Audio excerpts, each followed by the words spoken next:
wambwiye ko wasohotse mu mujyi wa Tehran kubera ibisasu. Ese nibigabanuka uri busubire muri uwo mujyi aho uri muri aka kanya hari umutekano uhagije?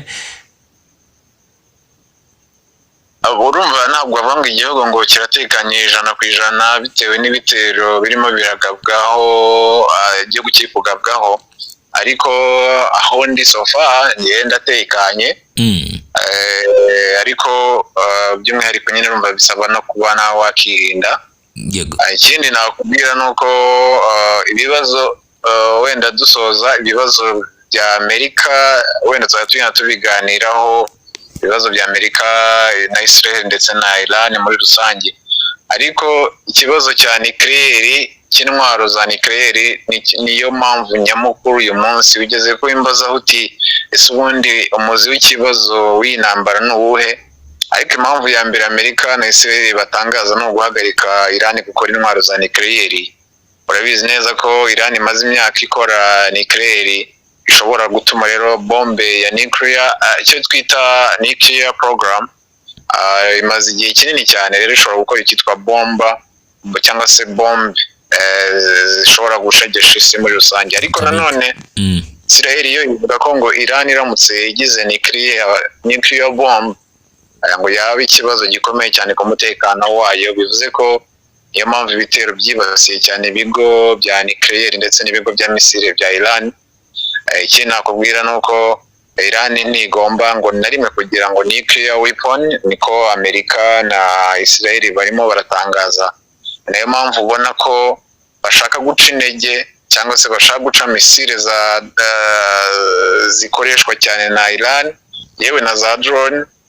Ibi byose rero bashaka kubihungabanya, yaba drones zishobora kugera kure. Urabizi ko nabo bakoze drones nyinshi, navuga ko Iran nayo iri mu bihugu bikora intwaro nyinshi cyane, ariko bavuga ko bashaka guca izi mbunda cyangwa se izi ntwaro za misile yewe na drones zikoreshwa cyane. Ariko Amerika na Israel bavuga ko izi ntwaro ngo zishobora gutera Israel cyangwa se ibindiro by'abanyamerika muri Middle East. Niyo mpamvu bavuga ko ngo bateye nk'igitero cyo kubanza kwirinda ibyo nakita nka primitive strike. Ibyo rero biri mu byatumye rero iyi ntambara tubona n'uyu munsi ikomeza kugenda yiyongera.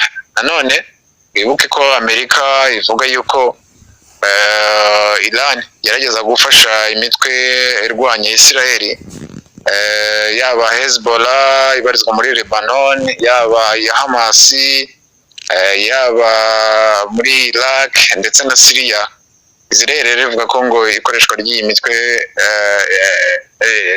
mitwe ikoresha intwaro zihabwa na Iran mu buryo kubitera mu buryo butaziguye.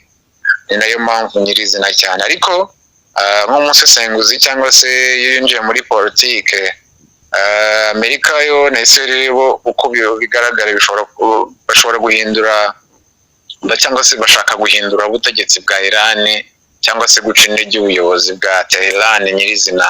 Niyo mpamvu ibitero byibasiye abayobozi bakuru ba Iran, ibigo bya intelligence, inzego z'umutekano.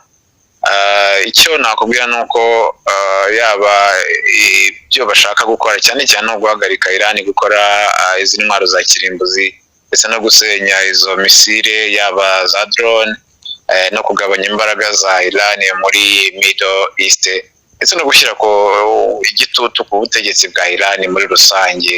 Ibyo nibyo navuga. Ariko abakurikirana hafi bya geopolitique muri Middle East cyangwa se muri aka karere bavuga ko hari abemeza ko intambara ishobora no kubifitanya isano n'inyungu, kugenzura wenda y'amavuta, inzira y'amavuta, inzira yitwa Strait of Hormuz, ndetse no guhangana n'imbaraga za Iran ku isi muri rusange. Ibyo nibyo nakunyuriramo, wenda ibindi turaza kugerageza kubivuga naho. Nanjye ntagomba norohewe kandi turaza kubivuga nasaba mwirwe. Ibrahim, mbere kugenda umbwiye ko ubona ari intambara yo kubuza Iran gukora intwaro za kirimbuzi za bomba atomique. ariko nanone ku rundi ruhande umbwira yuko ari amavuta bari gupfa amavuta. Minister w'intebe wa Espagne Sanchez Pedro yavuze yuko we abona iyi ntambara ari y'amadini, muri make bari gupfa ibintu bijyanye n'amadini. Sinzi kubera iki ibi bintu biri kuba amayobera cyane. Icyo nakubwira nuko hari impamvu nyakuri itavugwa cyane, nuko Amerika yo na Israel bafata icyemezo cyo gutera Iran vuba. Iyo mpamvu rero itakunda kuvugwa cyane, ifite aho ihurira n'imbaraga Iran ifite igenda igira ku rwego rw'isi muri rusange cyangwa se mu karere. Bavuga yuko Iran iri mu bihugu biri kugenda bigira imbaraga nyinshi, ariko bagashaka kuyica intege bitewe nabyo navugaga. Iyo bavuze ko ari ikibazo cy'amadini nabyita ko abari nka propaganda, ari uburyo kugira ngo bagaragaze ikibazo ko kitari, ariko mu by'ukuri babibona yuko Iran ari igihugu kigenda gitera imbere cyane, ni igihugu gikomeye mu karere. Mu myaka ishize rero urabizi ko Iran yagiye yongera imbaraga mu bihugu byinshi byo muri Middle East. Iran ifite byinshi yakoze, yaba muri Syria, yaba Iraq, Lebanon, Yemen, aho yagiye ngo ifashe imitwe irimo Hezbollah ndetse na Hamas irwanya Israel. Ibyo byose rero niyo byabaye imbarutso, ari naho Israel ibona ko ibingibi ari nk'ikibazo gikomeye ku mutekano wayo. Iran rero nayo igenda ikorana cyane n'ibihugu bikomeye, yaba mu Burusiya ndetse n'Ubushinwa.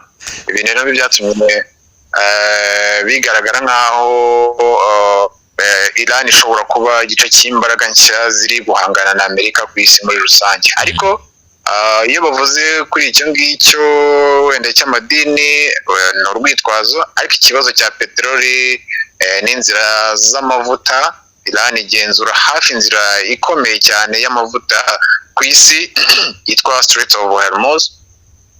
Iyi ngiyi ubyibuke ko hanyura hafi 20% by'amavuta y'isi yose, 20%. Rero Iran yavuze ko kenshi ishobora kuyifunga mu gihe itewe ibitero by'iterabwoba n'ibihugu byinshi. Ibi rero byatangiye no kugira ingaruka nyinshi cyane, ngira ngo urabibona, yaba kwizamuka ry'ibiciro ku isoko. Ibyo byose wenda sinzi niba namwe wenda mubibona ko bishobora gutera ikibazo gikomeye cyane. Ariko nanone wibuke yuko Israel nayo ifite ubwoba bw'intwaro za nuclear za Iran.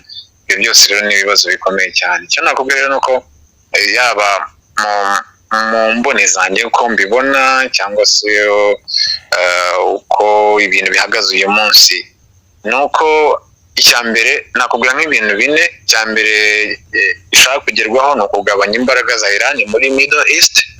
Icya kabiri ni uguhagarika nuclear program ya Iran.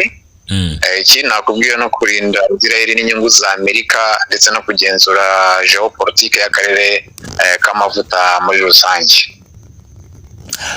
Ibrahim, reka nkushimire cyane. Wenda turi buze kongera kuguhamagara amasaha mu gitondo kugira ngo tumenye ari buze kuba agezweho muri ayo masaha. Urakoze.